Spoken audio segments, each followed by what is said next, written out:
नमस्कार विद्यार्थ्यांनो, आज आपला जो महत्त्वाचा टॉपिक असणार आहे तो CA या विषयावर असणार आहे की 11वीला कॉमर्स घेतल्यानंतर CAची एंड जर्नीपर्यंत नेमका कशा स्टेप्स असतात आणि ते आज आपण जाणून घेणार आहोत स्वतः CA शिवराम गाडगीळ सरांकडून.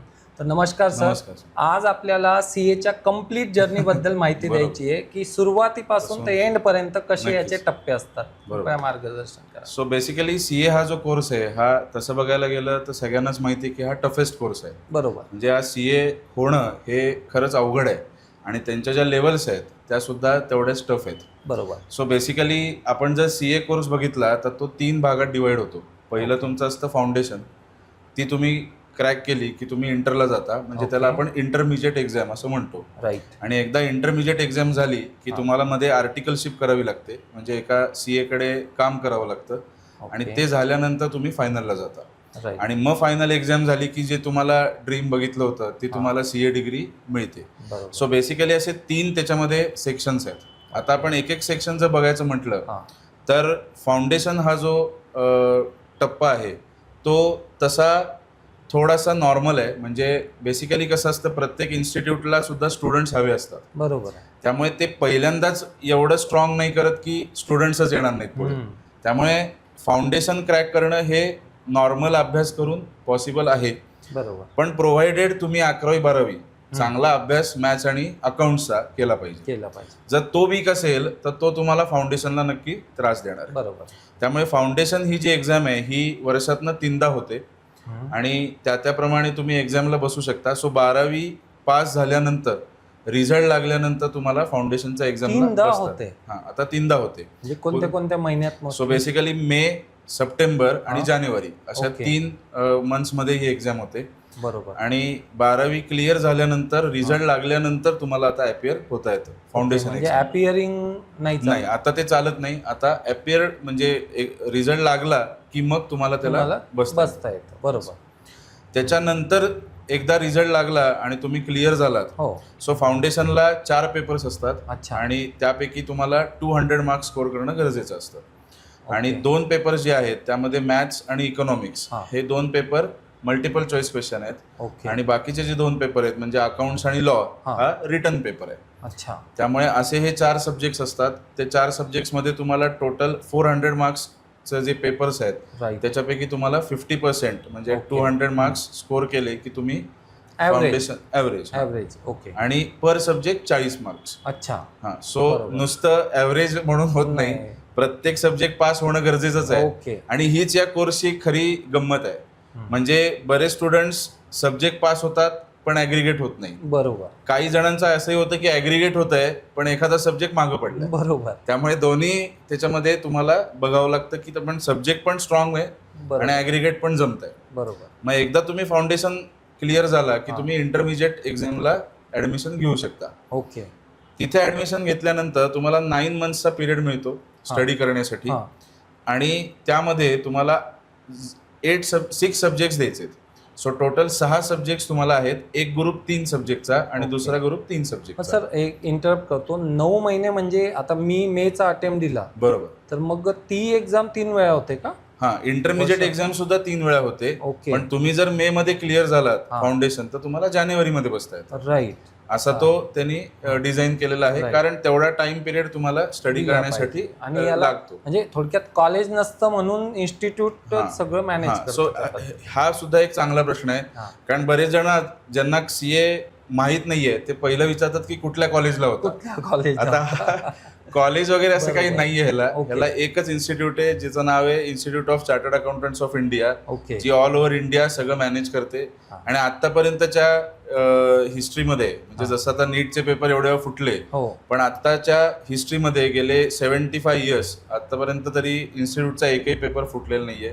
त्यामुळे त्यांचं प्रोफेशनल मॅनेजमेंट आहे, त्यांच्याकडे ते मशिनरी आहे, इन्फ्रास्ट्रक्चर आहे. त्यामुळे ते अगदी प्रॉपर प्रोफेशनल वेनी एक्झाम घेतात. नीट वाल्यांनी CBSE वाल्यांनी त्यांच्याकडून प्रेरणा घ्यायला अगदी नक्कीच तसंच करायला पाहिजे, कारण आतापर्यंतच्या हिस्ट्रीमध्ये तरी इन्स्टिट्यूटनी ते मेंटेन ठेवलेलं आहे. म्हणजे CA हिशोब चुकवत नाही, तसं हे सुद्धा चुकत नाही. बरोबर. सो इंटरमिजिएट एक्झामला कसं आहे, 2 ग्रुप आहेत.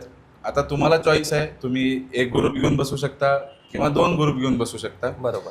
बरेचदा काय होतं, 2 ग्रुप घेऊन एकदम बसलं तर ऍग्रिगेटला जो प्रॉब्लेम येतो, ओके, म्हणजे एका ग्रुपमध्ये समजा तुम्हाला 140 पडले आणि दुसऱ्या ग्रुपमध्ये समजा 170 पडले, तर सेपरेट ग्रुप दिला तर पहिला ग्रुप तुम्ही फेल झालाय, कारण ऍग्रिगेट 150 झालेलं नाही.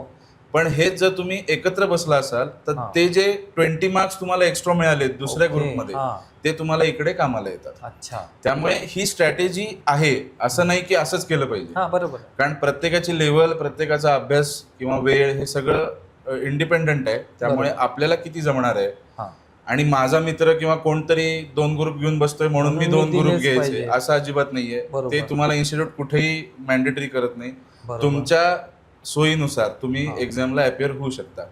तुम्ही 1 ग्रुप घेऊन बसा, 2 ग्रुप घेऊन बसा, it is as per your choice. आणि सर याच्यात म्हणजे आता पुणे म्हटलं की पुस्तकं घ्यायची तर आप्पा बळवंत चौक, बरोबर, तर मग याची पुस्तकं आप्पा बळवंत चौकात मिळतात का? याची पुस्तकं रेफरन्स बुक्स बरेच आहेत जी तुम्हाला आप्पा बळवंत चौकात मिळतात. ओके. पण इन्स्टिट्यूटचं स्वतःचं चांगलं स्टडी मटेरियल आहे. अच्छा.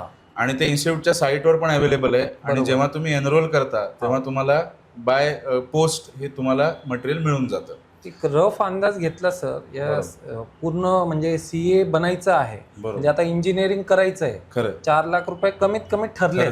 बरोबर. इन्स्टिट्यूटला एवढीच फी असते? नाही, इन्स्टिट्यूटला हा कोर्स तसं बघायला गेलं तर सगळ्यात स्वस्त असलेला कोर्स आहे. अच्छा. तुम्हाला खूप कॉस्ट अजिबात नाहीये. हार्डली विदिन 75,000 to 1 लाख तुमचं पूर्ण एज्युकेशन हे होऊ शकतं. हा, तुम्ही जर क्लास लावले तर त्यांची फी त्याप्रमाणे असते, पण इन्स्टिट्यूटची फी साधारण 70,000 पर्यंत मॅक्सिमम जाते. मग त्यात एक्झाम फी आली, रजिस्ट्रेशन फी आली, आणि मग जे काही बाकीचं कोर्सेस छोटे छोटे करायला लागतात त्यासाठी जी फी आहे ती इन्क्लुडेड आहे. म्हणजे आपण पुस्तकांच्या विषयावर होतो तर रेफरन्स पुस्तकं मार्केटमध्ये मिळतात, पण यांचं स्वतःचं आणि हार्ड कॉपी मध्ये असतं का? हो, ह्यांचं स्वतःचं स्टडी मटेरियल आहे जे पब्लिश इन्स्टिट्यूटच करते, प्रिंट इन्स्टिट्यूट करते. ओके. आणि प्रत्येकाला त्या रजिस्ट्रेशन फी मध्ये ती कॉस्ट इन्क्लुडेड असते. ओके. हा, आता तुम्हाला जर अपडेटेड बुक्स हवी असतील तर तुम्हाला परत ती परचेस करावी लागते. बरोबर. पण अदरवाईज पहिलं जे तुम्हाला मिळतं ते तुम्हाला त्या फी मध्ये इन्क्लुडेड असतं. बरोबर. आणि ती एकदम चांगली तयार केलेली पुस्तकं आहेत. आणि ते नो डाऊट की त्याच्या मागे सगळे सीएच आहेत जे सगळं कोर्सवेअर तयार करतात, त्यामुळे ते प्रोफेशनली तयार केलेलं आहे. आणि ह्याच्या उपर सुद्धा जर तुम्हाला रेफरन्स बुक्स रेफर करायचे असतील तर माझं असं एक सजेशन आहे की इन्स्टिट्यूटचं मटेरियल वापरून मॅक्झिमम एकच रेफरन्स बुक आपण रेफर करावं. अच्छा. कारण जेवढं तुम्ही जास्त करणार तेवढं तुम्हाला तो स्कोप वाढवावा लागतो. आणि मग तेवढा जर अभ्यास नाही झेपला तर त्याचा उपयोग होत नाही. त्यापेक्षा स्टिक टू द मटेरियल इन्स्टिट्यूटचं आणि प्लस एखादं रेफरन्स बुक एक मदतीला, तर ते जास्त सोपं जातं आणि एक्झाम क्रॅक करायला ते सफिशियंट आहे. बरोबर. आता जेव्हा तुम्ही इंटर क्लिअर होता तेव्हा तुम्हाला त्यानंतर 2 वर्ष आर्टिकलशिप करायला लागते इमिडिएटली. हा, आर्टिकलशिप का ठेवली आहे तर जे तुम्ही ऑलरेडी शिकलाय ते तुम्हाला आता फायनलला जाऊन करायचंच आहे परत. ओके. ते अजून ऍडव्हान्स करायचं आहे, मग ते शिकायचं ऑन द फील्ड, म्हणून ही आर्टिकलशिप ठेवली आहे. म्हणजे असे काही नंबर ऑफ अवर्स वगैरे पण ठरलेले? हो, नंबर ऑफ आवर्स पण ठरलेले आहेत त्याचं कॅल्क्युलेशन आहे. आणि ते कॅल्क्युलेशन आवर्सचं जर बरोबर झालं तरच इन्स्टिट्यूट तुम्हाला फायनलला अपिअर व्हायला अलाउ करते. ओके. नाहीतर ते अलाउ होत नाही. सो बेसिकली इंटर झाल्यानंतर 2 वर्षाचा जो आर्टिकलशिपचा पिरियड आहे त्याला इंटर्नशिप म्हणतात किंवा आर्टिकलशिप म्हणतात. त्याच्यात तुम्हाला शिकायला मिळतं जे तुम्ही इंटरला शिकला होतात बुकमध्ये ते तुम्ही ऍक्च्युअली आता ऑन द फील्ड इम्प्लिमेंट करता. बरोबर. आणि एकदा तुमची आर्टिकलशिप कंप्लीट झाली की तुम्हाला फायनलला अपिअर होता येतं. ओके. परत फायनलला 2 ग्रुप्स आहेत, 3 सब्जेक्ट. अच्छा. आणि त्याच्यात सुद्धा सेम रूल आहे, 50% ॲग्रिगेट दोन्ही ग्रुपला इंडिव्हिज्युअल लागतं. पण तुम्ही जर 2 ग्रुप एकत्र घेऊन बसला तर मग तुम्हाला ॲग्रिगेटचा फायदा मिळू शकतो. सगळ्यात महत्त्वाचा विषय असा आहे की फायनल एक्झाम जी आहे ती आत्ता टेम्पररी त्यांनी 3 अटेम्प्ट ठेवले होते, पण आत्ता गेल्या 2 महिन्यातच त्यांनी अनाऊन्समेंट केली आहे. आणि आता परत बॅक टू जे पूर्वीचं होतं, आता 2च अटेम्प्ट फायनलचे आहेत, मे आणि नोव्हेंबर. अच्छा. त्यामुळे फाउंडेशन आणि इंटरमिजिएटचे 3 अटेम्प्ट आहेत आणि फायनलचा मात्र आता 2च वर्षातनं 2 अटेम्प्ट आहेत. ओके. आणि साधारणतः किती % याचा फायनलचा रिझल्ट लागतो सर? म्हणजे इंटरमिडिएटचा किती टक्के लागतो, फाउंडेशनचा किती टक्के लागतो एक अंदाजे, आणि फायनलचा किती लागतो? म्हणजे तसं बघायला गेलं तर फाउंडेशनचा जवळपास 30-35% रिझल्ट लागतो. अच्छा. ते जे 100 30 आहेत ते इंटरला येतात. अच्छा.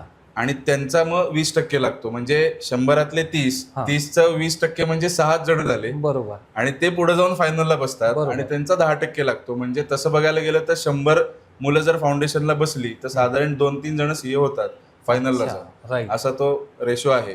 तसं बघायला गेलं तर लेवल वाईज रिझल्ट जास्त असतो. म्हणजे फाउंडेशनचा 35% आहे, इंटरमिजिएटचा 20% आहे, फायनलचा 15% आहे. पण तो 15% इंटरच्या मुलांचा 15% आहे. त्यामुळे शेवटी अल्टिमेटली 100 मुलं बसल्यानंतर 2 मुलं 3 स्टुडंट्स हे सीए होतात. मग ही सगळी प्रोसिजर ऑनलाईन असते का यांचे कुठे ऑफिस वगैरे असतात? म्हणजे कसं इन्स्टिट्यूटचं सगळीकडे ऑफिसेस आहेत. मोस्टली जे सिटीज आहेत, आता पुणे आहे किंवा मुंबई, तिथं सगळीकडे ऑफिसेस आहेत. इव्हन साताऱ्यात ऑफिस आहे. पण आजकाल ऑफिसला जाण्याची गरज नाही, कारण सगळं ऑनलाईन अवेलेबल आहे. तुम्ही फी पण ऑनलाईनच भरायची आहे, फॉर्मही सगळे ऑनलाईनच आहेत. त्यामुळे ऍज सच तुम्हाला काही जर अगदीच काही लागलं तरच तुम्हाला ऑफिसला व्हिजिट करायला लागते, अदरवाईज सगळं घर बसल्या तुम्ही करू शकता. आणि ह्या एक्झाम्स पण मोठ्या मोठ्या सिटीज मध्ये, कॉलेजेस मध्ये किंवा कुठल्या सेंटर मध्येच होत असते. बरोबर आहे. या नॉर्मली बऱ्याच एरिया इन्स्टिट्यूट कव्हर करतं. जे प्रॉमिनंट टाउन्स आहेत तिथे एक्झाम सेंटर्स असतात. त्यामुळे शक्यतो इन्स्टिट्यूट हे इन्शुअर करतं की जो एक्झामला बसलाय त्याला फार त्रास होऊ नये एक्झाम सेंटरला जायला. आता शेवटी इन्स्टिट्यूटच्या पण हातात नाही, जिथं सेंटर मिळेल तिथं त्याप्रमाणे ते ऍडजस्ट केलं. बरोबर.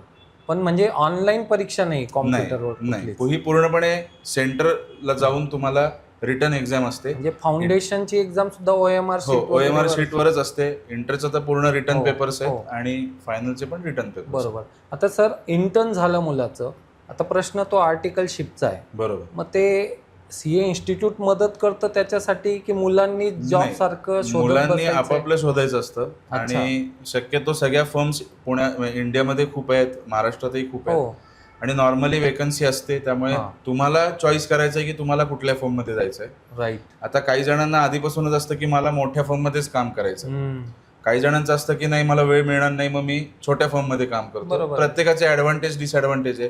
तुम्ही छोट्या फर्म मध्ये गेलात किंवा मिड साईज मध्ये गेलात तर तुम्हाला अभ्यासालाही थोडा वेळ मिळतो आणि कामही शिकता येतं. पण हेच मोठ्या फर्म मध्ये गेलात तर तुम्हाला कामं खूप मोठी बघायला मिळतात, पण तेवढा अभ्यासाला वेळ मिळेल असं नाही. त्यामुळे हा प्रत्येकाचा डिसिजन आहे की कसं. आणि शेवटी काय, सीए झाल्यानंतर कुठेही जाता येतं. त्यामुळे आत्ताच मी मोठ्या फर्म मध्ये जायला पाहिजे असं पण काही नाही. तो एक मिथ आहे सगळ्यांना की मी इंटर झालो की मोठ्या फर्म मध्ये गेलो तर मला जास्त चांगलं, असं अजिबात नाही. पण हा आपला डिसिजन आपण करायचा आहे की आपल्याला वेळ किती हवा आहे अभ्यासाला आणि कसं काम मॅनेज करून आपल्याला होऊ शकेल. कारण डेडलाईन्स जेव्हा येतात टॅक्सच्या किंवा ऑडिटच्या, तेव्हा मग थोडी घाई होते. बरोबर. आणि मग एक्झामला जर टाइम नाही मिळाला तर मग थोडंसं मुलांना ते अवघड जातं मॅनेज करणं. बरोबर. कारण एक्झामचं प्रेशर असतं, कामाचं प्रेशर असतं, त्यामुळे ते थोडंसं आपण आपलं जर इव्हॅल्युएट केलं तर ते सोपं जाऊ शकतं. म्हणजे आता मला आर्टिकलशिप लागली, सीएच्या फॉर्म मध्ये मला लागली, मग सीएनाही काही परफॉर्मन्स वगैरे द्यायचा असतो का इन्स्टिट्यूटला? कारण 2 वर्ष मुलगा येतोय नाही येते, नेमकं काय, म्हणजे त्याच्यातही असं घडू शकतं. बेसिकली डायरी मेंटेन करायला लागते तुम्हाला डेली. आणि आता हा रूल इन्स्टिट्यूटने केलेला आहे आणि आता ते सगळं इलेक्ट्रॉनिक रेकॉर्ड तयार करायला इन्स्टिट्यूटने सुरुवात केली. म्हणजे इतके दिवस नॉर्मल डायरी आपण लिहित होतो, ते चालत होतं. आता तसं नाही, आता डेट वाईज तुम्हाला ते अपडेशन करायला लागू शकतं. आता ते इम्प्लिमेंटेशन मध्ये आहे, त्यामुळे तुम्हाला ते तर मेंटेन करायचंच आहे. प्लस तुमचे जे सीए म्हणजे जो बॉस असेल त्याला पण तुमचा शेवटी क्लिअरन्स हा त्याच्याकडनंच लागणार आहे. त्यामुळे तुम्ही अशा ठिकाणी आर्टिकलशिप करा जिथे तुमचा आणि त्याचा रॅपो चांगला डेव्हलप झाला असेल, जेणेकरून तुम्हाला अभ्यासालाही मदत होईल, कामही शिकता येईल आणि पुढे जाऊन सीए करण्या याच्यात तो मदतही करेल. बरोबर. सो नक्कीच तिथे इव्हॅल्युएशन त्याच्याकडनं पण घेतलं जातंच इन्स्टिट्यूट. बरोबर. म्हणजे sir in short CA course म्हटला म्हणजे मला वाटतं मग, म्हणजे माझा असा अंदाज आहे, इकॉनॉमिक्स, लॉ आणि फायनान्स, बरोबर, या तिघांचा कॉम्बो म्हणूया आपण का? फाउंडेशनला म्हणता येईल. जेव्हा तुम्ही इंटरला जाता तेव्हा टॅक्स हा थोडा प्रॉमिनंटली येतं आणि ऑडिट येतं. त्यामुळे तिथे इकॉनॉमिक्स नाहीये, पण ऑडिट, टॅक्स आणि अकाउंट्स हे जास्ती वाढतं. आणि आता जे नवीन वाढले ते म्हणजे लॉ.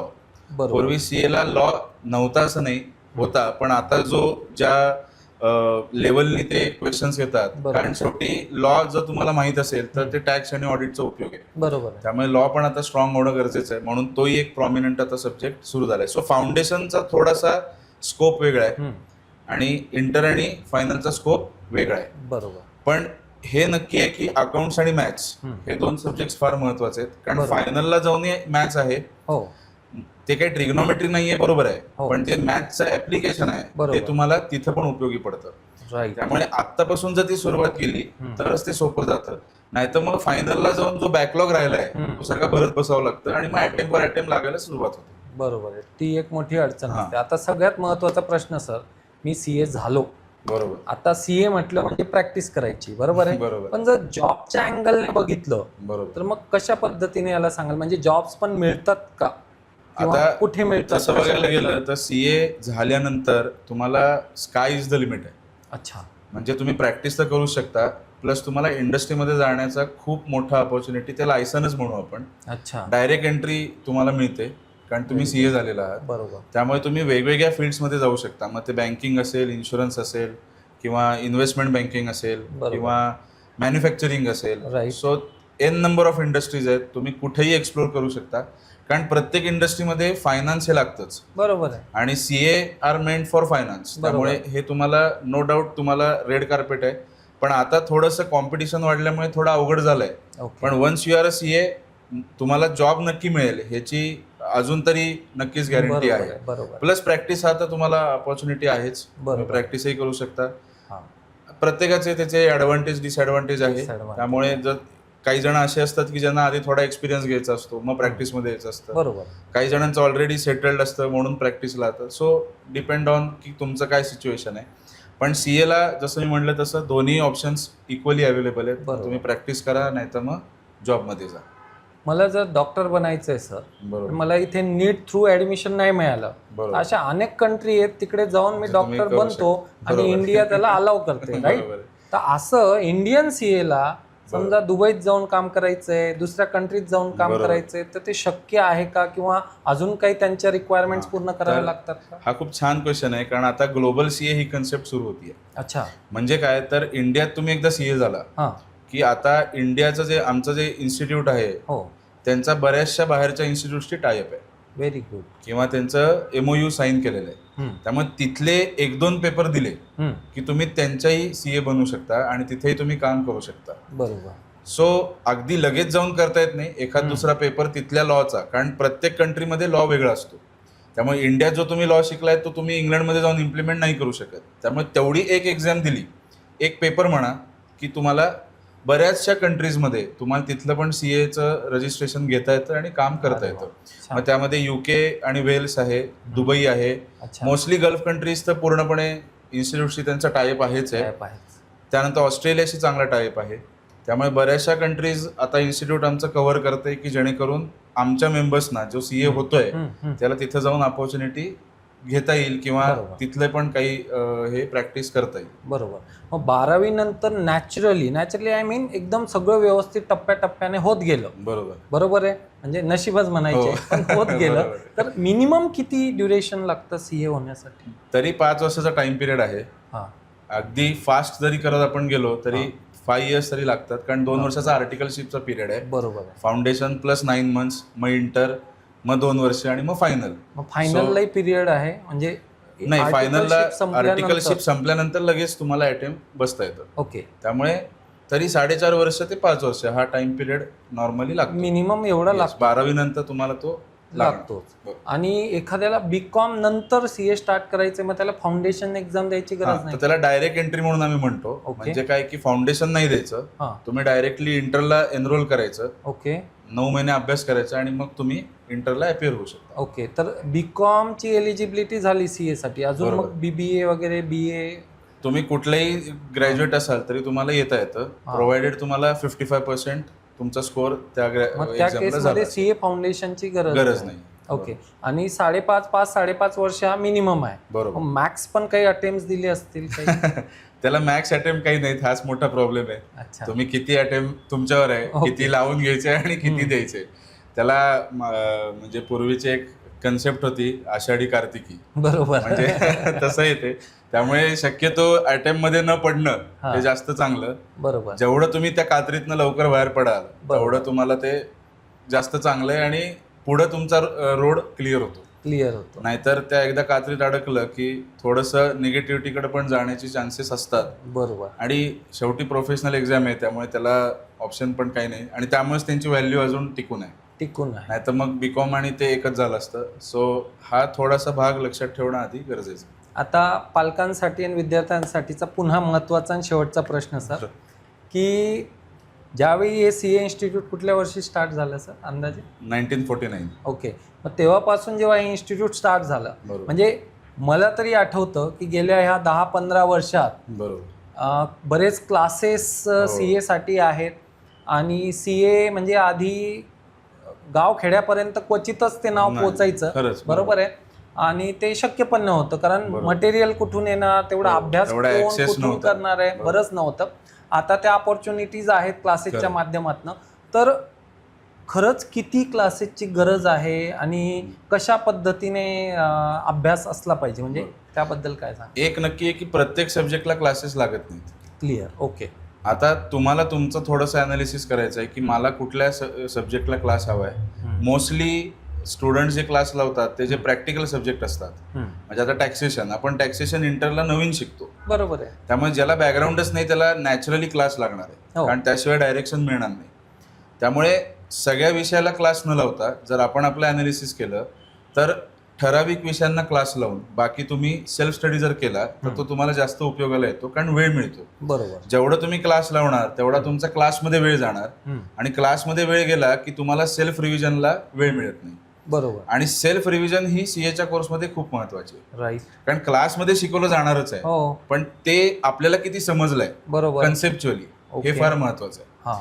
कारण नुसतं रट्टा मारायचं नाहीये, ते समजून घ्यायचंय आणि मग लक्षात ठेवायचंय. बरोबर. म्हणजे असं पण काही जणांचं असतं की CAला लक्षात नाही ठेवायला लागत, असं नाहीये. ओके. शेवटी लॉ म्हटलं की लक्षात ठेवायलाच लागणार आहे. बरोबर. पण तो समजून जर लक्षात ठेवला तर तिथं येणारी केस स्टडी ही आपल्याला सोडवता येते. राईट. त्यामुळे क्लास लावला नाही लावला तरी सुद्धा सेल्फ स्टडी हे फार महत्वाचं आहे. म्हणजे असं नाही की क्लास लावू नये, पण आपण आपलं अनालिसिस जर केलं की कुठल्या सब्जेक्टला क्लास लावायचा आहे, कुठल्याला नको आहे. आता स्टडी मटेरियल अवेलेबल आहे, मग मी स्टडी मटेरियल मधनं अभ्यास करू शकतो का एखाद्या सब्जेक्टचा, हा जर विचार केला तर मग आपल्याला थोडंसं इझी जाऊ शकतं आणि सेल्फ रिव्हिजन करता येऊ शकतं. निश्चितच. धन्यवाद सर. तर जशी तुमच्या तिजोरीची चाबी तुमच्याकडे असते तशी टॅक्सची चाबी यांच्याकडे असते. तर CAच्या प्रोफेशनमध्ये नक्कीच जायचं असेल आणि या उलटही आपल्याला अधिक गायडन्सची गरज असेल, रँकर्स हबला आणि स्वतः CA शिवराम गाडगीळ सरांना आपण संपर्क करू शकता.